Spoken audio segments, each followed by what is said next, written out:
안녕하세요. 오늘은 여러분께서 공유해 주신 친절의 마법과 힘이라는 글, 이 글의 일부를 좀 같이 살펴보려고 합니다. 보통 우리가 친절함 하면 그냥 뭐 부드러움 이런 걸 떠올리는데 이 글은 좀 접근이 달라요. 네, 맞아요. 여기서 되게 흥미로운 지점이 친절함을 단순하게 좋은 성품 이걸 넘어서 확고하고 흔들리지 않는 강한 의지의 어떤 발현으로 본다는 거거든요. 확고하고 흔들리지 않는 의지라. 네, 이게 대체 어떤 의미일지 좀 궁금해지는데요. 그렇죠. 그래서 이번 시간에 한번 이 글이 말하는 친절함의 진짜 힘은 과연 무엇인지, 또 그게 어떻게 작용하는지, 그리고 혹시 뭐 한계는 없는지 이런 것들을 좀 같이 파헤쳐보면 좋겠습니다. 네, 좋습니다. 일단 이 글에서 말하는 친절함은요. 그냥 뭐 상냥하게 대하는 거 그 이상이에요. 아, 그 이상이다. 네. 핵심은 뭐랄까?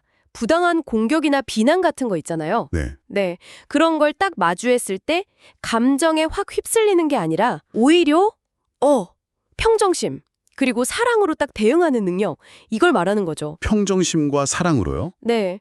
그래서 글에서는 이걸 심지어 강철 같은 의지라고 표현해요.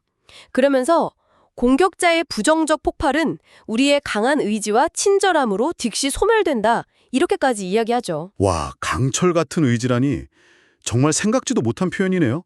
보통 친절은 좀 유약함, 이렇게 연결되기도 하는데 오히려 그게 아니라 강인함이 필요하다 이런 이야기군요. 맞습니다. 근데 이게 실제로 공격적인 사람한테 정말 통할까요? 오히려 좀 오해를 사거나 이용당할 위험 같은 건 없을까요? 아, 네. 좋은 질문이세요. 당연히 그런 생각할 수 있죠. 이 글은 근데 그 친절한 대응이라는 게 그냥 수동적으로 방어만 하는 게 아니라고 봐요. 네, 오히려 공격자를 좀 진정시키고, 자기 행동을 돌아보게 만들면 그런 적극적인 힘이 있다고 주장을 하는 거죠. 적극적인 힘이 있다. 네. 물론 뭐 말씀하신 것처럼 그런 위험이 전혀 없다고는 할 수 없겠죠, 현실적으로요. 네. 하지만 이 글의 관점은 그 진정한 친절함에서 나오는 긍정적인 에너지, 이게 결국에는 증오나 공격성보다는 더 우위에 서고 상대방이 좀 아, 내가 왜 그랬지? 하고 스스로를 좀 부끄럽게 여기도록 유도할 수 있다. 뭐 이런 겁니다. 음. 감정적인 측면에서도 좀 흥미로운 얘기가 있더라고요.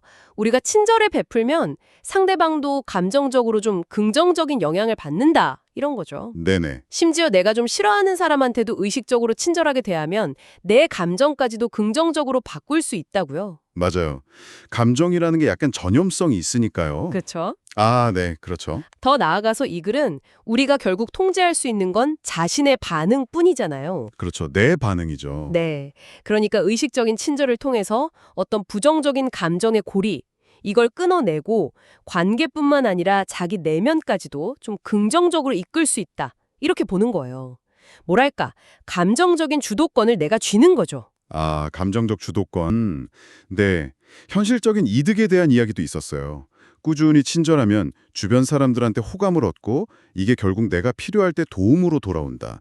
뭐 어찌 보면 당연한 얘기 같기도 한데 또 실천하기는 어려운 부분 같기도 하고요. 그렇죠. 머리로 아는 거란 또 실천은 다르니까요. 근데 그래서는 이 실용적인 이점을 아주 분명하게 강조해요.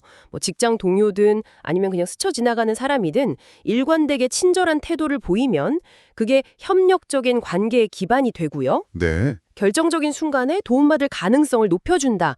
이런 점에서 보면 상당히 현실적인 조언이죠. 그렇네요. 하지만 이 글도 친절함이 뭐든지 다 해결하는 만능 열쇠는 아니다. 이렇게 또 선을 긋고 있더라고요. 이 부분도 좀 중요하게 봐야 할 것 같아요. 네, 아주 중요한 지적입니다. 맞아요. 아주 뿌리 깊은 증오나 어떤 원한, 이런 거 앞에서는 친절함이 오히려 안 통할 수도 있고, 심지어는 상대방의 증오를 더 키울 수도 있다. 이렇게 경고를 해요. 아, 오히려 더 키울 수도 있다고요? 네. 예를 들어서 아주 사소한 오해로 틀어졌는데 부모님 장례식에서조차 화해하지 못하는 자매, 이런 비극적인 예를 들면서 친절함에도 분명한 한계가 있다는 걸 인정하는 거죠. 이게 무조건적인 해결책은 아니라는 거예요. 알겠습니다. 이제 조금 더 넓은 차원으로 한번 가볼게요.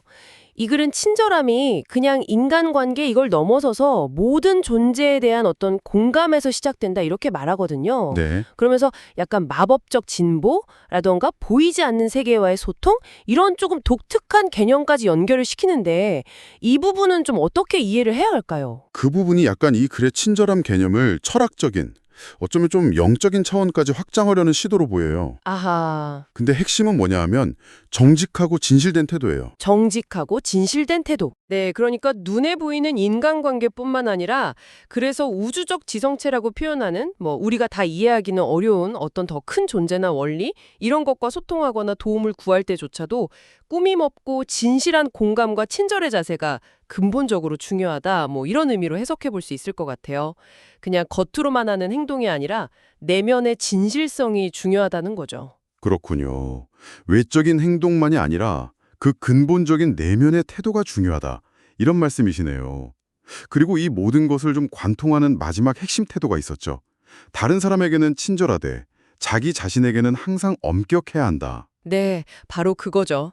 자신에 대한 어떤 성찰이나 규율 없이는 아까 말한 그 강철 같은 의지, 이걸 기반으로 한 진정한 친절함을 꾸준히 실천하기는 어렵다는 뜻이에요. 아, 감정에 막 휘둘리지 않고 그 의지를 지키려면 결국 자기 자신한테 엄격해야 한다는 거죠.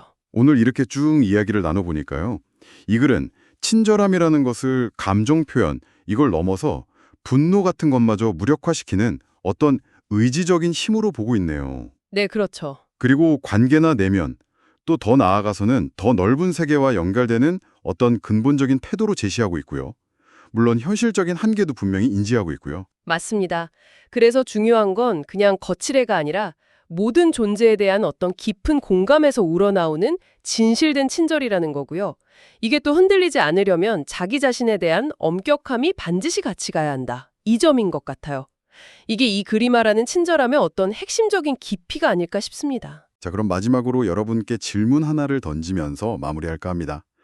이 글은 친절함이 보이지 않는 세계와의 소통에도 영향을 미친다고 말하는데요.